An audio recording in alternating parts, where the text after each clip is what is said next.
नमस्कार। मैं हूं आशुतोष और आप देख रहे हैं हमारा खास कार्यक्रम श्रवण गर्ग की खरी खरी।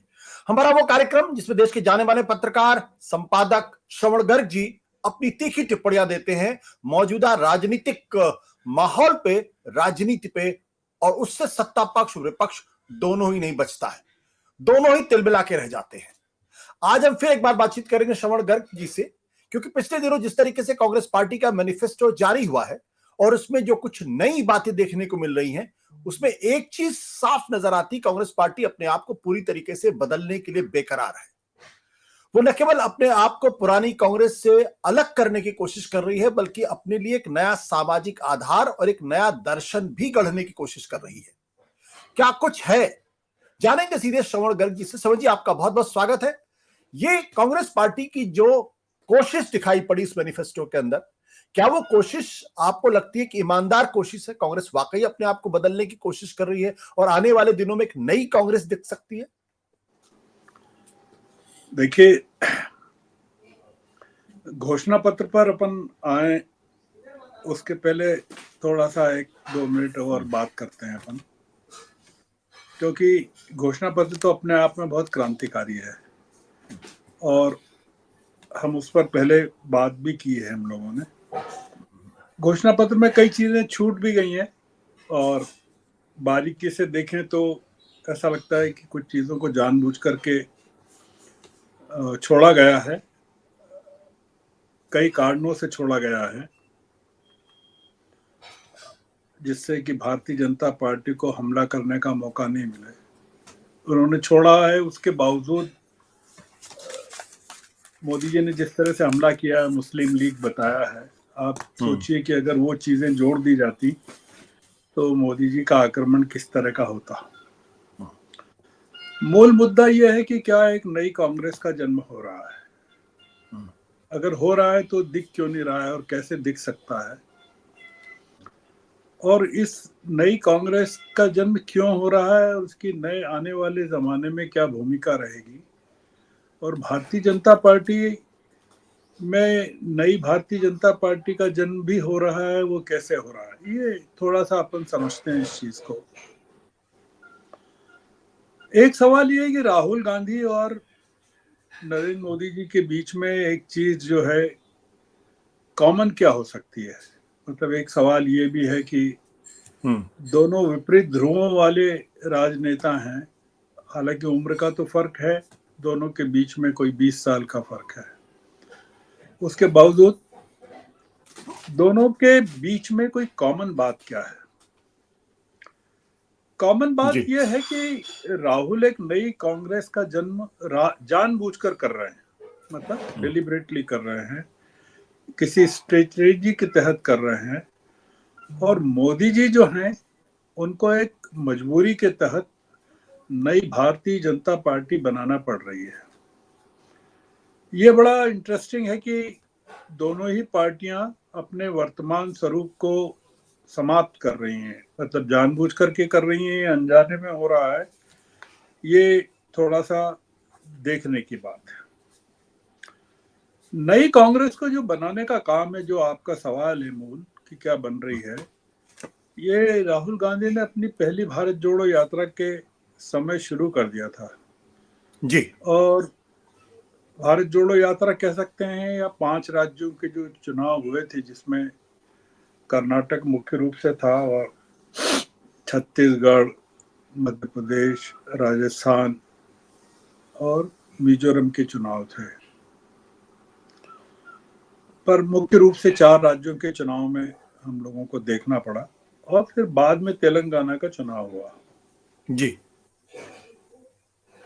मोदी जी को जब लग गया कि सत्ता में बने रहने के लिए वो जो वर्तमान की भाजपा है उसके भरोसे वो नहीं रह सकते, तो उन्होंने पुरानी भाजपा की बिगैर सहमति लिए हुए कि भारतीय जनता पार्टी के पार्लियामेंट्री संसदीय बोर्ड या नेशनल कमेटी से बात किए बगैर उन्होंने कांग्रेस से लोगों को लेना शुरू कर दिया। मुख्यतः कांग्रेस से भी लेना शुरू कर दिया, दूसरे दलों से भी लेना शुरू कर दिया और हजारों लाखों की संख्या में लेना शुरू कर दिया कार्यकर्ताओं को। अगर आप अमित शाह जी का भाषण देखें जो ग्वालियर में उन्होंने अपने कार्यकर्ताओं से आह्वान किया था जी। कि आप तो कांग्रेस के सारे कार्यकर्ताओं को लाइए, बूथ लेवल तक के ले आइए और सीनियर लीडर्स को लाने का काम ऊपर के लोगों पर छोड़ दीजिए, आप तो नीचे के सारे लोगों को ले आइए। ये प्रकाशित भी हुआ है, चर्चा में भी है।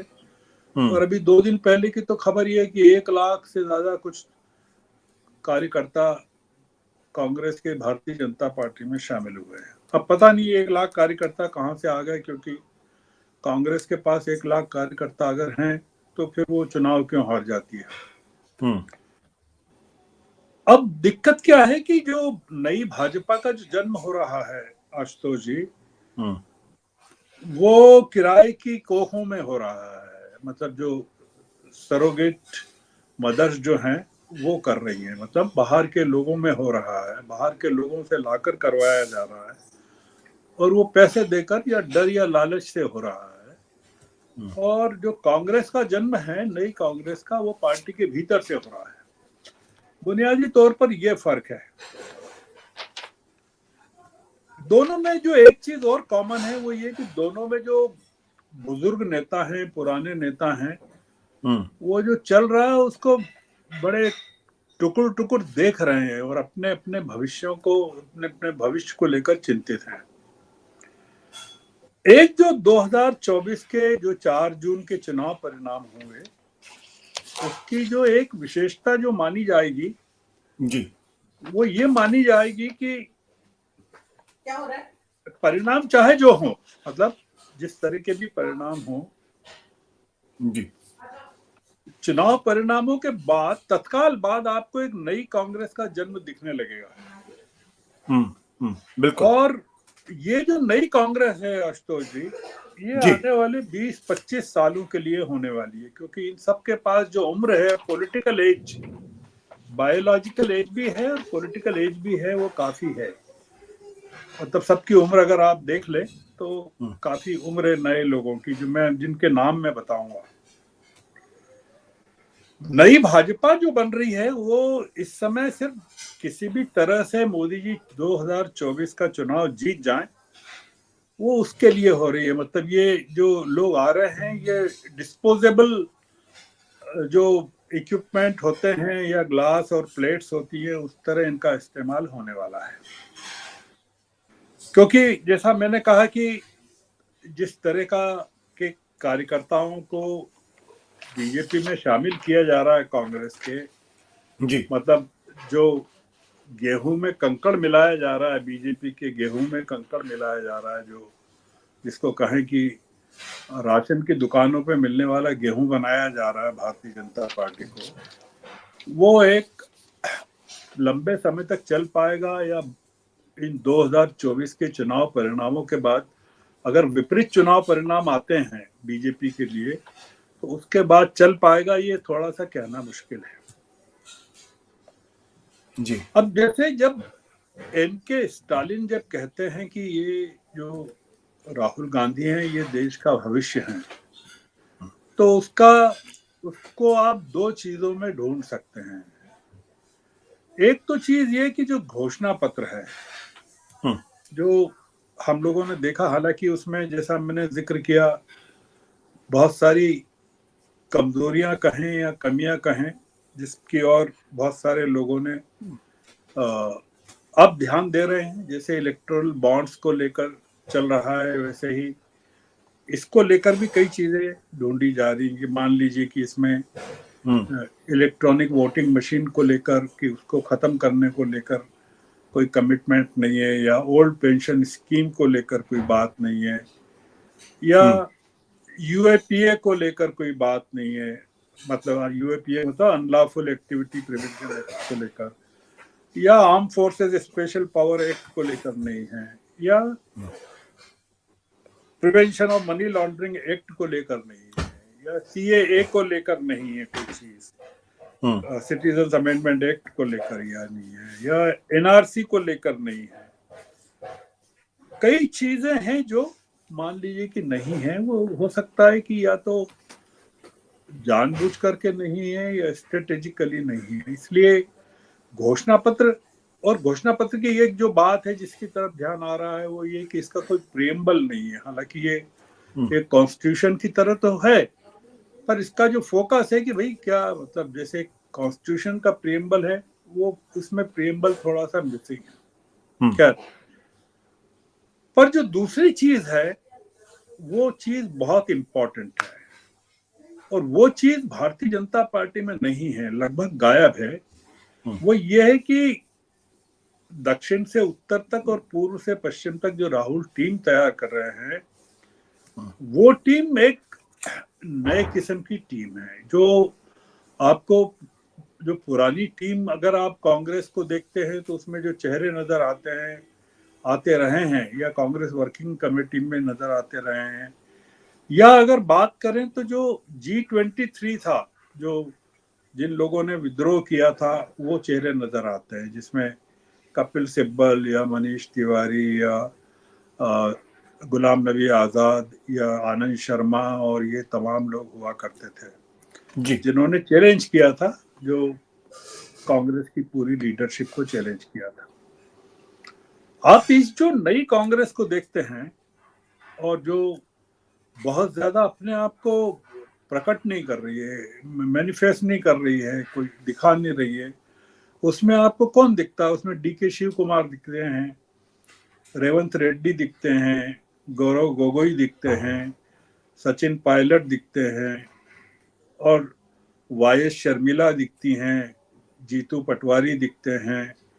दूसरे दलों के भी अगर ले लें आप तो तेजस्वी यादव दिखते हैं, हेमंत सोरेन दिखते हैं, प्रियांक खड़के दिखते हैं, श्रीनिवास बीवी दिखते हैं। आम आदमी पार्टी के संजय सिंह को भी अगर जोड़ लें कि वो भी विपक्ष की एक आवाज के रूप में है, वो दिखते हैं। कन्हैया कुमार दिखते हैं, जिग्नेश मेवानी दिखते हैं, आदित्य ठाकरे दिखते हैं, दीपेंद्र हुड्डा दिखते हैं। अब आप बताइए कि ये जो लोग हैं, हर स्टेट में, मैं आपको उड़ीसा का नाम भी बता सकता हूँ, ये सप्तगिरी शंकर दिखते हैं। आप जिस राज्य का कहें, अमरिंदर सिंह राजा वारिंग दिखते हैं पंजाब में। कई नाम जो मुझे ध्यान में आ रहे हैं, वो मैंने आपको बताया कि ये जो नए चेहरे हैं, और ये कांग्रेस को नए सिरे से आगे ले जा रहे हैं, और ये हर स्टेट में, पूरे मतलब पैन इंडिया आपको इनकी प्रेजेंस दिखेगी। तो जो नई कांग्रेस है, जो दिख रही है बनते हुए, और जिसमें नए लोग रोज जुड़ रहे हैं, और आप इसके मुकाबले अगर भारतीय जनता पार्टी में अगर चेहरों को ढूंढें कि भारतीय जनता पार्टी के पास इन चेहरों का मुकाबला करने के लिए किसी भी राज्य में कौन है, एक भी राज्य में क्या आपको कोई भारतीय जनता पार्टी के पास कोई चेहरा दिखता है क्या? राजनाथ सिंह, अमित शाह, योगी, स्मृति ईरानी, अनुराग ठाकुर, ये जो, या सीतारमन, जयशंकर, ये जो चेहरे हैं, क्या ये आने वाले 10 साल, 20 साल, 25 साल भारतीय जनता पार्टी को आगे ले जाएंगे क्या? या जो नया नए युवा जो इमर्ज हो रहे हैं भारत की राजनीति में, क्या ये उनको आगे ले जा सकते हैं क्या? तो मैं ये देखता हूं कि ये जो नया जो घोषणा पत्र है जो नजर आ रहा है कांग्रेस का, और ये जो नई टीम है जो एकदम फ्रेश है, जो एक तरह के मर्सिनरी मिशन के साथ लगी हुई है, टारगेट को पूरा करने के लिए लगी हुई है, और जिसके कोई एम्बिशंस उस तरह के नजर नहीं आते हैं जिस तरह के पुरानी कांग्रेस के लोगों के उसमें एम्बिशंस नजर आते थे। तो मैं आने वाले 20-25 सालों के लिए, ये जो आपने सवाल किया कि नई कांग्रेस क्या है, तो नई कांग्रेस और नया इसका जो घोषणा पत्र है, या जो उसको मैं कॉन्स्टिट्यूशन भी कह सकता हूँ नई कांग्रेस का, तो एक पुरानी कांग्रेस का की स्थापना एक गोरे आदमी ने की थी, एक विदेशी आदमी ने की थी, और ये मैं देख रहा हूँ कि नई कांग्रेस है, उसका जो जन्म हो रहा है 2024 में, वो शुद्ध रूप से भारतीय नागरिक के द्वारा भारत के लोगों के लिए और उसमें नए किस्म के लोगों के द्वारा हो रही है। ये मैं 24 के रिजल्ट क्या होते हैं उसके साथ इसको जोड़ के नहीं देख रहा हूँ। आने वाले 20-25 सालों में ये जो नई कांग्रेस है कितनी चीजों को रिप्लेस करने वाली है, देश में क्या देने वाली है, उस लिहाज से मैं इसका दर्शन कर रहा हूँ जी। बिल्कुल, अमूमन मैं आपसे सवाल नहीं पूछता हूं, लेकिन आज एक सवाल ये है कि बहुत सारे लोग ये कह रहे हैं कि क्या ये जो मौजूदा कांग्रेस है बचेगी या नहीं बचेगी, तब तो नई कांग्रेस बनेगी। ये कांग्रेस अपने आप खत्म हो जाएगी आशुतोष जी। ये जिसको आप कांग्रेस के रूप में जानते हैं ये अपने आप एलिमिनेट हो जाएगी।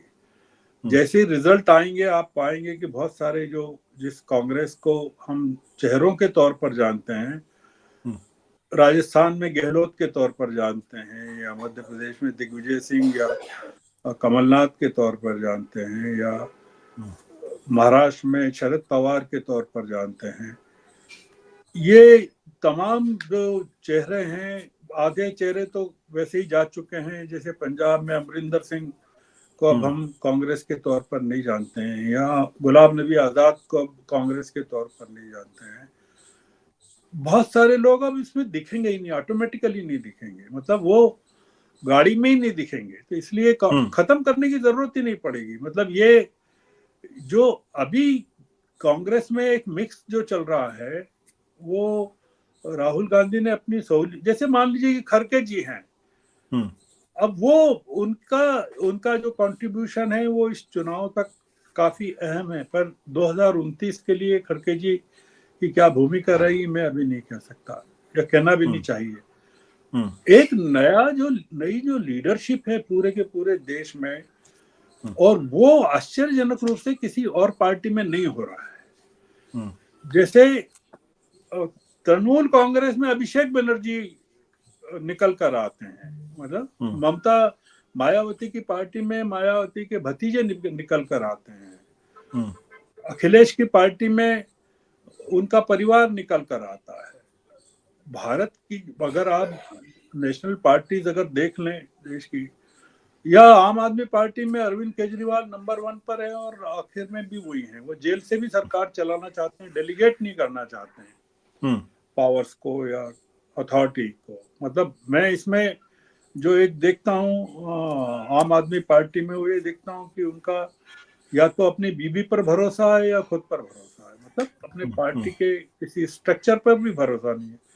उस लिहाज से मैं देखता हूं कि ये राहुल गांधी जो डेलीगेट कर रहे हैं, जिस तरह के लोगों को आगे ला रहे हैं, पैदा कर रहे हैं, अपने साथ खड़ा कर रहे हैं, अपने साथ मंच पर बिठा रहे हैं, वो एक नया प्रयोग है जो कि भारत की राजनीति में मैंने पहले कभी नहीं देखा। गलत भी हो सकता हूं पर देखा नहीं कि इस तरह का कोई, मतलब पुरानी कांग्रेस में नेहरू के टाइम की कांग्रेस में भी नहीं था, इंदिरा गांधी की कांग्रेस में भी नहीं था, राजीव गांधी को तो खैर मौका ही नहीं मिला इस तरह के एक्सपेरिमेंट करने का। ये जो नई कांग्रेस है ये टोटली एक अलग किस्म की है, और ये इसका जो रिफ्लेक्शन है आपको इसके घोषणा पत्र में नजर आता है कि ये लोग आखिर चाहते क्या हैं। ये जो मतलब घोषणा पत्र को मैं मानता हूं कि फंडामेंटल राइट्स, मतलब जो न्याय जो है वो नागरिकों के न्याय, मतलब नागरिकों के अधिकार।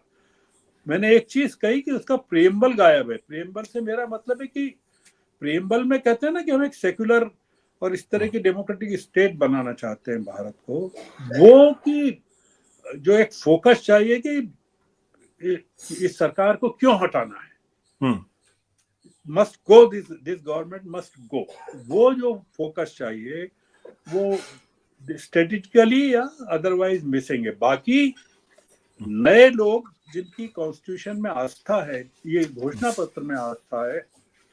आपने देखा अभी तेलंगाना में जो घोषणा पत्र रिलीज हुआ जिसमें राहुल गांधी थे, लाखों की संख्या में लोग थे, लाखों, जो तेलुगु में उन्होंने जारी किया, मतलब अनप्रेसिडेंटेड क्राउड था उसमें। ये जो, या जयपुर में जो अभी आपने देखा सोनिया गांधी थी या प्रियंका गांधी थी, या जो हुआ वो आप कभी कल्पना नहीं कर सकते थे कि इस तरह का रिस्पांस घोषणा पत्र के जो ऑलरेडी रिलीज हो चुका है, मतलब दिल्ली में ऑलरेडी रिलीज था, उसको रिलीज किया जा रहा है। उस समय इतने लोग थे। मैं एक नई चीज देख रहा हूँ आशुतोष जी, जो मतलब मतलब उम्मीदों से देख रहा हूँ, मतलब असफल भी हो सकता है, सफल भी हो सकता है, पर ये एक एक्सपेरिमेंट है। और जो अगर सफल हो गया तो हमारी पूरी पॉलिटिक्स को क्लीन कर देगा। मतलब जैसे घरों में पानी साफ करने के लिए आरओ या फिल्टर लगाए जाते हैं ना, वैसे ये एक फिल्टर लग रहा है जो पूरे के पूरे चीजों को साफ कर रहा है पॉलिटिक्स में।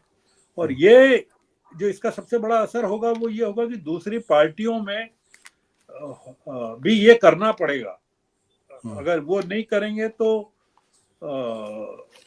वो खत्म हो जाएंगी सारी पार्टियां। ये जो दूसरी पार्टियां कतरा रही हैं कांग्रेस से हाथ मिलाने को, उसका एक बेसिक इशू ये भी देखता हूं मैं कि घोषणा पत्र बहुत क्रांतिकारी है, और उस घोषणा पत्र में ममता बनर्जी टाइप या आम आदमी पार्टी टाइप या शिवसेना टाइप जो थोड़ी सी परिवार ओरिएंटेड पार्टीज हैं, समाजवादी पार्टी हैं, मतलब इंडिया अलायंस की अधिकतर पार्टियां जो हैं वो पारिवारिक तौर पर कमिटेड है। तो वो कोई बहुत शानदार स्थिति नहीं है। जी जी, thank you sir, thank you. Thank you.